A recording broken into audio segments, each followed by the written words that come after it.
مکے ہی میں اسماعیل علیہ السلام بڑے ہوئے اور ایک عورت سے اپنے شادی کی تھی جس کو ابراہیم علیہ السلام کی نصیحت پر طلاق دے دیا، اور بعد میں دوسری شادی اپنی کی جس کو ابراہیم علیہ السلام کی نصیحت پر آپ نے قائم رکھا، اور اس کے بعد باپ بیٹا دونوں نے مل کر کعبے کی تعمیر آپ نے فرمائی۔ تو جبرائیل علیہ السلام کعبے کی تعمیر کے لیے تشریف لائے تھے، اور جو پرانی بنیادیں ہیں ان بنیادوں کی طرف اشارہ جبرائیل علیہ السلام نے کیا تھا، اور خاص کر حرم کا جو حصہ ہے جو تقریباً 70 میل کے فاصلے پر مشتمل ہے، یہ حرم کا حصے کے حدود بھی جبرائیل علیہ السلام نے ہی طے کیے تھے، اور ابراہیم علیہ السلام نشان جو ہے وہاں اسی وقت ابراہیم علیہ السلام نے گاڑے تھے۔ تو معزز سامعین، یہ جو واقعہ ہے اس کا ذکر آپ کو قرآن میں ملتا ہے، اور قرآن میں خاص کر کعبے کی تعمیر کے تعلق سے بہت ہی اچھے انداز میں سورۃ البقرہ میں اور دیگر سورتوں میں بھی اللہ سبحانہ تعالیٰ نے تذکرہ فرمایا ہے۔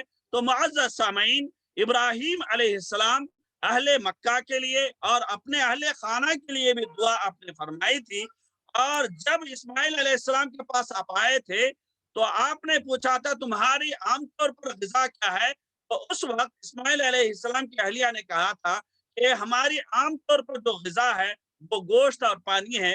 تو آپ نے گوشت اور پانی میں برکت کی دعا کی، چنانچہ کہا جاتا ہے کہ مکے کی سرزمین میں صرف گوشت کھا کر پانی پی کر آدمی زندگی بسر کر سکتا ہے، دنیا میں ایسی کوئی دوسری جگہ نہیں ہے۔ چنانچہ معزز سامعین، ابراہیم علیہ السلام کا مقام و مرتبہ ہم سب کو معلوم ہے، بہت ہی عظیم القدر اور اشرف الانبیاء کے ہمارے محمد صلی اللہ علیہ وسلم کے بابا حضرت ابراہیم علیہ السلام ہیں۔ تو ابراہیم علیہ السلام کی زندگی جو کہ ہم سب کے لیے قابل تقلید اور نمونہ ہے، ہمیں چاہیے کہ ابراہیم علیہ السلام کی زندگی سے جڑے ہوئے جو بھی حالات ہیں اور جو بھی اسباق ہیں، ان اسباق کو ہم سمجھنے کی کوشش کریں۔ آخر میں ان اسباق کو صرف گناتے ہوئے اپنی بات کو ختم کروں گا، یہ کہ ابراہیم علیہ السلام رحم دل اور مشفق تھے۔ ابراہیم علیہ السلام نے مشرکین کے لیے بھی دعائیں مغفرت کی تھی، لیکن اللہ سبحانہ تعالیٰ نے منع فرمایا تھا۔ ابراہیم علیہ السلام کے اندر ایثار و قربانی کوٹ کوٹ کر بھری ہوئی تھی، جس کا نمونہ اللہ سبحانہ تعالیٰ نے انہیں بنایا، اور ابراہیم علیہ السلام جو بھی دلائل دیتے تھے وہ بالکل آتھنٹک اور زبردست ہوتے تھے، اور ابراہیم علیہ السلام مشرکوں کے ساتھ بھی اور مشرک رشتہ داروں کے ساتھ بھی آپ نے حسن سلوک کیا۔ ابراہیم علیہ السلام کائنات کے آثار کو دیکھ کر رب کائنات کو کیسے پہچانا جائے اس کی زبردست تعلیم آپ نے دی، اور ابراہیم علیہ السلام کی سیرت سے ہی زمزم کا ایک کنواں ہمیں نصیب ہوا ہے، اور ابراہیم علیہ السلام کی جو سنت ہے خاص کر وہ ہے مہمان نوازی۔ چنانچہ مہمان نوازی میں سرید کو تیار کرنے والے سب سے پہلی شخصیت بھی ابراہیم علیہ السلام ہی تھے، اور انبیاء کی جو سنت ہے ہجرت کو، اس کو بھی عمل میں لانے والے ابراہیم علیہ السلام تھے۔ آخر میں ابراہیم علیہ السلام کے اصل پیروکار کون ہیں؟